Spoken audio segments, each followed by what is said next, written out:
دماغ کو، برین کو افیکٹڈ کرتا ہے، اور نشہ بھی وہ خطرناک نشہ کہ جس میں صرف اور صرف نقصان ہی ہے، فائدہ کچھ بھی نہیں۔ پہلے زمانے میں لوگ جن نشیلی چیزوں کا استعمال کیا کرتے تھے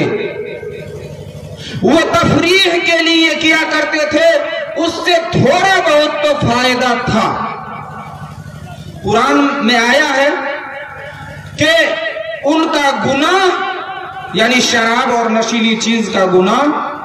یہ ان کے نفع سے زیادہ ہے، مگر بات سمجھ میں آتی ہے کہ کچھ تو اس میں نفع تھا، چونکہ پہلے شراب کھجور سے بنائی جاتی تھی، انگور سے بنائی جاتی تھی۔ انگور بہت فائدہ مند پھل ہے، کھجور بہت توانائی بھری ہوئی غذا ہے، خوراک ہے، اس کے احادیث نبویہ میں بہت سارے فضائل موجود ہیں، تو ان چیزوں سے یہ نشیلی چیزیں تیار کی جاتی تھی۔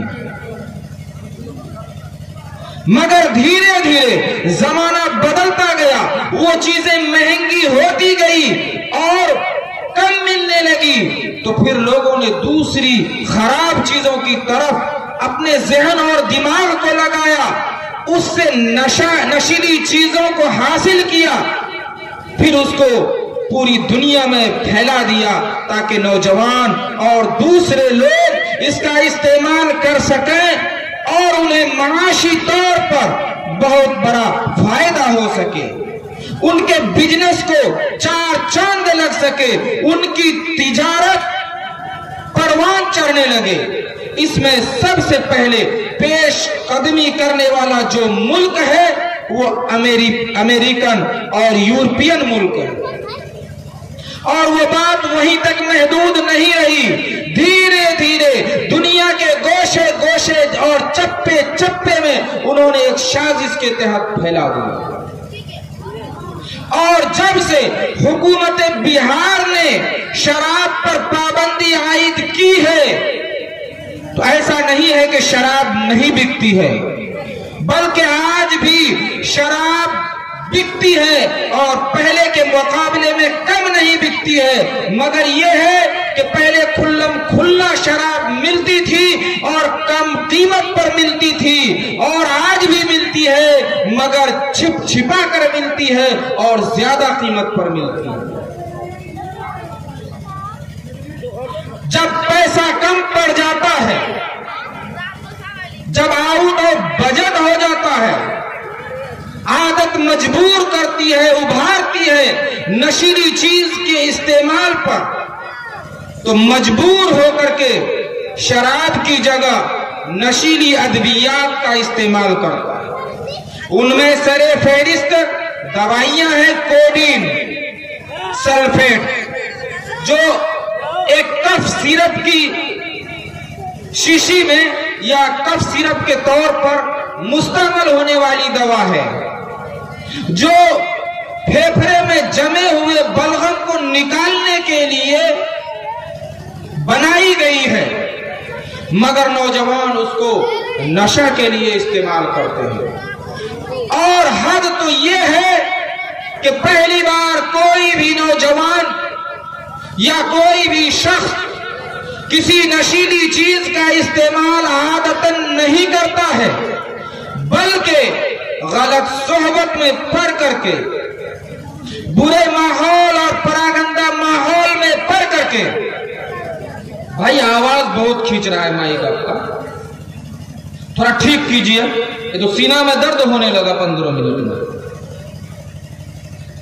اس کو ٹھیک کیجئے، آواز بہت کھینچ رہا ہے مائک، بولنا مشکل ہو رہا ہے۔ ہاں، میں یہ عرض کر رہا تھا کہ برے ماحول میں جب کوئی بندہ برے ساتھیوں کے ساتھ جاتا ہے تو پہلی بار وہ عادتاً ان چیزوں کا استعمال نہیں کرتا ہے، بلکہ اپنے دوستوں کا دل رکھنے کے لیے پہلی بار استعمال کرتا ہے نا سچی بات؟ ارے یار ایک گھونٹ مار لو کچھ نہیں ہوگا، نہیں بھائی میں نہیں پیتا، میں نہیں لیتا، مگر ضد کرتا ہے ایک گھونٹ لے لو، اے تھوڑا ٹیسٹ تو کر لو، اور نوجوان پہلی بار دوست کی بات مان کر کے ایک گھونٹ لیتا ہے، مگر وہ پہلا گھونٹ اس نوجوان کو کیا معلوم کہ میرا دوست خوشی اور محبت میں جو گھونٹ پلا رہا ہے وہ سلو پوائزن ہے جو میری زندگی کو تہس نہس اور تباہ و برباد کر دے گا۔ ان کو یہ پتہ نہیں ہوتا ہے، اگر ان کو یہ معلوم ہو جائے کہ میرا یہ دوست نما دشمن میری زندگی کو تباہ و برباد کرنے کے لیے پہلی گھونٹ پیش کر رہا ہے تو یقیناً وہ اس کا گلا دبانا منظور کرے گا، مگر اس گھونٹ کو پینا گوارا نہیں کرے گا۔ پھر دوسری مرتبہ لیتا ہے، تیسری دفعہ لیتا ہے، حتیٰ کہ ایک وہ وقت آتا ہے کہ دن بھر میں اب ایک دفعہ لینے کی نہیں بلکہ کئی دفعہ کئی بار لینے کی ضرورت پیش آ جاتی ہے۔ بہت سارے نوجوان ایسے ہیں جن کو پچھتاوا بھی ہوتا ہے، وہ چھوڑنا بھی چاہتا ہے مگر وہ مجبور ہو چکا ہوتا ہے، وہ اس کے پنجے میں قید ہو چکا ہوتا ہے۔ اب وہاں سے ان کو آزادی کا کوئی راستہ نہیں دکھائی دیتا، باہر آنے کی کوئی امید نہیں رہ پاتی، اور ہر بار آخری گھونٹ آخری جام یہ کہہ کر کے پیتا ہے کہ قسم خدا کی آج آخری بار لے رہا ہوں، آج کے بعد کبھی اس گندی چیز کو ہاتھ نہیں لگاؤں۔ حالات یہاں تک پہنچ جاتے ہیں، اور